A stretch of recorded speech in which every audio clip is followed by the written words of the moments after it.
Vamos lá, meus amigos, vamos falar agora sobre 3 tópicos relacionados à redução de riscos de uma ação trabalhista, que é o que passa aqui pela cabeça de todo empreendedor, todo contador, todo aquele que está realmente preocupado com o sucesso do seu negócio. Vamos aqui, como eu falei, são 3 tópicos para a redução de riscos de uma ação trabalhista. Podemos evitar? Primeiro, uma pergunta aqui que todos fazem. Podemos evitar o ajuizamento de uma ação trabalhista? Será que nós podemos evitar o ajuizamento de uma ação trabalhista? Por que eu coloquei isso como um primeiro tópico da nossa aula? Porque é bem comum nós ouvirmos a insatisfação de empresários falando, mas eu cumpri com todas as regras, eu não deixo aqui de pagar um centavo e mesmo assim o empregado, o ex-empregado conseguiu ajuizar uma ação trabalhista. Será que eu não tenho como evitar o ajuizamento de uma ação trabalhista? A resposta é não. O que nós podemos conseguir é demonstrar nessa ação trabalhista que ele não possui o direito pleiteado, que ele não tem direito ali ao dano moral que ele está pedindo, que ele não tem direito às horas extras que estão ali sendo pedidas. Mas evitar o ajuizamento de uma ação trabalhista, não. Por quê? Dentro do processo, nós trabalhamos com o que se chama de exercício do direito de ação. Ou seja, todos nós podemos ajuizar uma ação. Qualquer empregado, que é o que nos interessa aqui, qualquer empregado, tendo ou não aquele direito pedido, pode exercer o direito de ação e ajuizar uma demanda trabalhista. Então, digamos que eu, empregado, entenda ter sido humilhado, eu fui cobrado pelo meu superior hierárquico, isso é um absurdo, eu fui humilhado, tenho direito a ser indenizado. Vou à Justiça do Trabalho, peço a condenação da empresa ao pagamento de danos morais. Pode ser que eu tenha direito a receber esses danos morais, pode ser que não.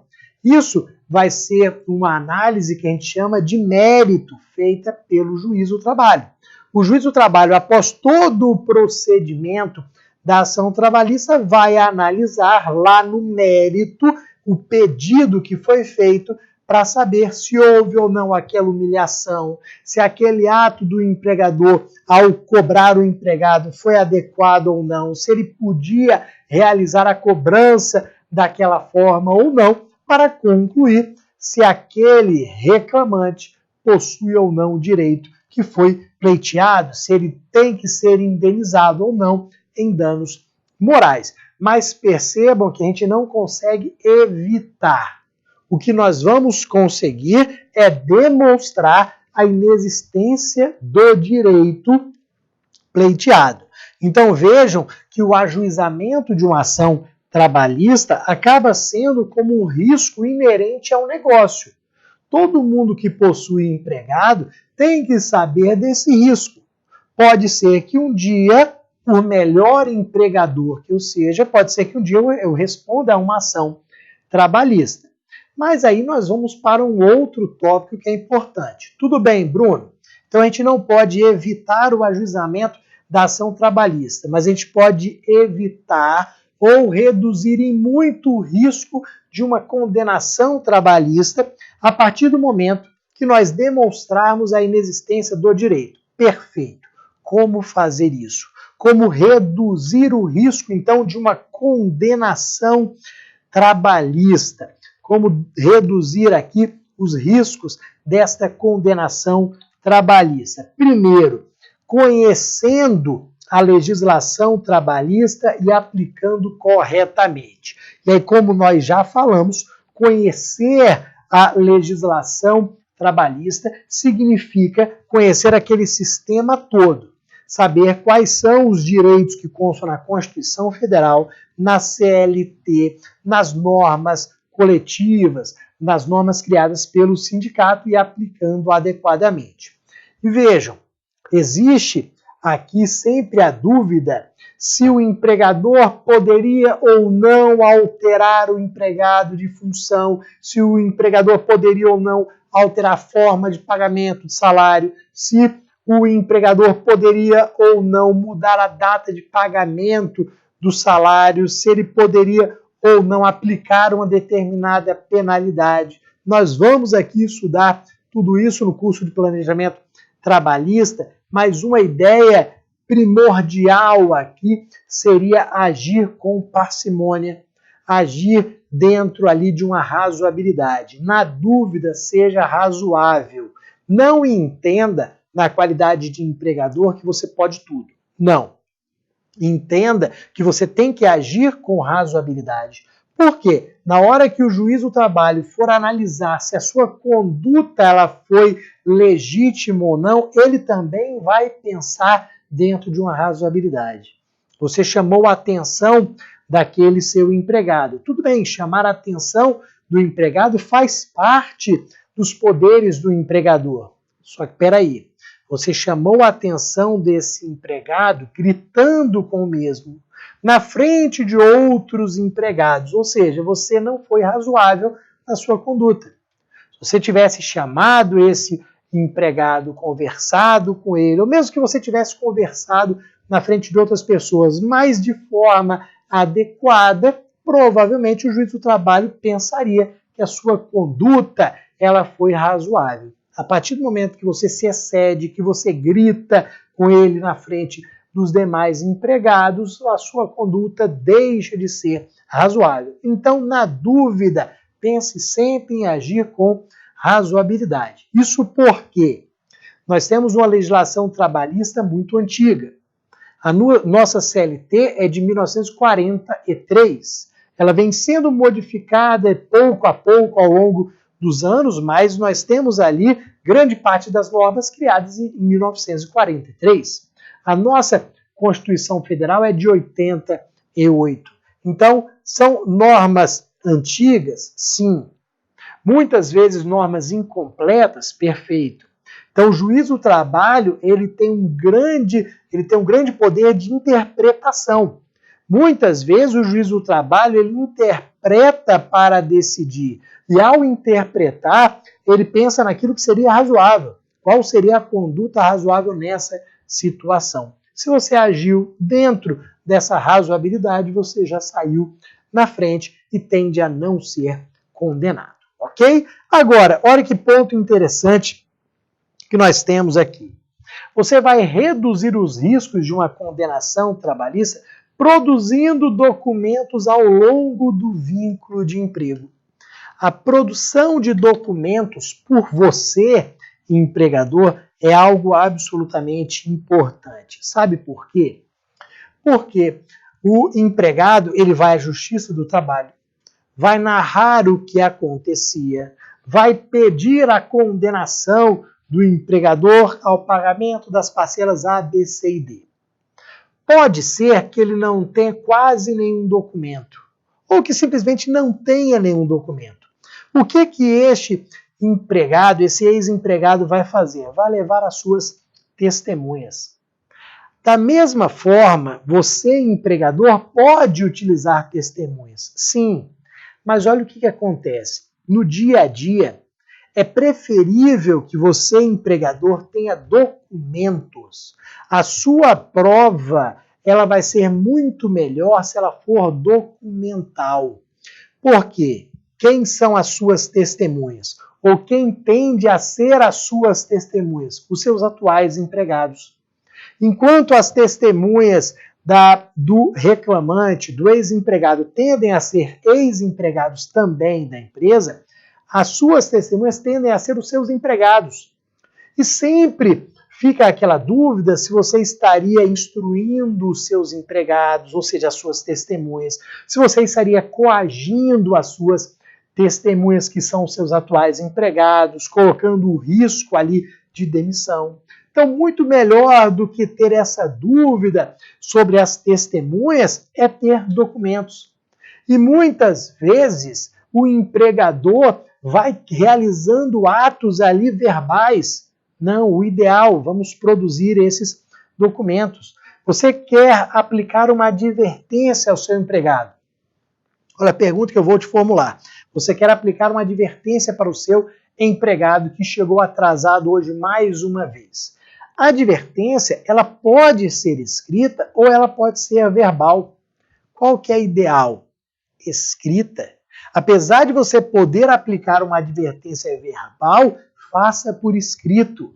Fique com uma cópia, peça para que o seu empregado assine. Se ele não quiser assinar, pegue ali uma, duas testemunhas de que foi entregue para ele, mande pelo e-mail corporativo essa advertência, mas tenha prova escrita de que ele foi advertido.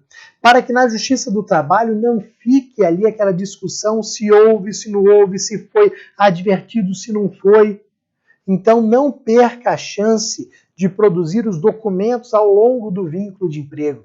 Sempre que houver pagamento, recibo. Sempre que for concedida férias, prova documental dessas férias, do aviso de férias, do pagamento de férias. Porque o juiz do trabalho espera que você, empregador, tenha sido organizado a ponto de ter todos os documentos prontos para apresentação da defesa. Quais são esses documentos? Nós vamos ver ao longo do nosso curso completo de planejamento trabalhista. E o nosso último ponto desta aula: como a prescrição de direitos pode impedir ou reduzir uma condenação trabalhista. Como a prescrição de direitos pode impedir ou reduzir uma condenação trabalhista. Vejam, meus amigos, que o empregado, agora ex-empregado, ele tem um prazo para ajuizar uma ação trabalhista. Se ele saiu da empresa hoje, ele não pode ajuizar a ação daqui a 3, 4, 5 anos. Não, ele tem um prazo de 2 anos para o ajuizamento da ação trabalhista. Então, houve o término do vínculo de emprego hoje, a ação trabalhista tem que ser ajuizada em até 2 anos, que é o que nós chamamos de prescrição bienal. 2 anos para o ajuizamento da ação trabalhista. Caso a ação não seja ajuizada dentro deste prazo de 2 anos, caso o ajuizamento da ação não se faça dentro desse prazo de 2 anos, ele, ex-empregado, não terá direito a absolutamente mais nada. Digamos que ele tenha ajuizado a ação com 2 anos e 1 dia. Na sua defesa, você vai avisar o seu advogado que já passou o prazo de 2 anos, a prescrição bienal. O seu advogado vai alegar este fato e o juiz do trabalho, reconhecendo, vai dizer: reclamante, ex-empregado, você não tem direito a absolutamente mais nada. Você até podia ter um caminhão de dinheiro para receber, mas pelo fato de não ter ajuizado a ação dentro do prazo de 2 anos da prescrição bienal, você não faz mais jus a nada.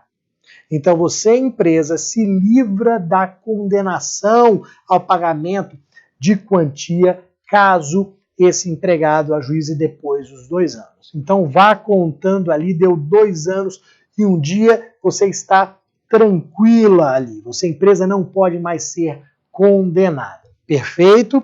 A não ser que o empregado tenha trabalhado sem carteira assinada para você e tenha ido à Justiça do Trabalho para buscar exatamente a assinatura da carteira de trabalho, que é importante para fins previdenciários, para contagem de tempo de serviço. Isso porque essa ação que busca a anotação da carteira de trabalho não prescreve, não tem prazo prescricional.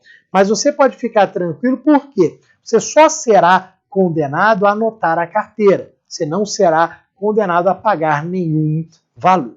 Perfeito, galera? Depois, além dessa prescrição bienal, além dessa regra dos 2 anos para o ajuizamento da ação trabalhista, nós também temos uma outra regra que vai reduzir a condenação trabalhista, que é a prescrição quinquenal. A prescrição quinquenal é a possibilidade de você, empregado, cobrar apenas os últimos 5 anos de direitos trabalhistas. Então, o empregado ele só pode buscar a condenação dos últimos 5 anos. Se ele trabalhou 10, 15, 20 anos sem receber algum direito trabalhista, ele só faz jus aos últimos 5 anos. Então, outro ponto importante para que você passe para o seu advogado, outro dado importante aqui para o seu advogado. O próprio advogado ele já percebe da leitura da petição inicial este fato. Vamos alegar a prescrição crime penal e, no máximo, seremos condenados aos últimos 5 anos. Então, quanto mais longo o vínculo de emprego, maior será o período da prescrição. E esses 5 anos, eles são contados para trás do ajuizamento da ação. Eles são aqui contados para trás do ajuizamento da ação. Então, se eu demoro para ajuizar uma ação trabalhista, eu tenho o direito aqui sendo prescrito dia a dia. A cada dia que eu deixo de ajuizar a ação trabalhista é um dia de direitos que vai prescrevendo. Então, a prescrição é um ponto positivo aqui para você, empregador.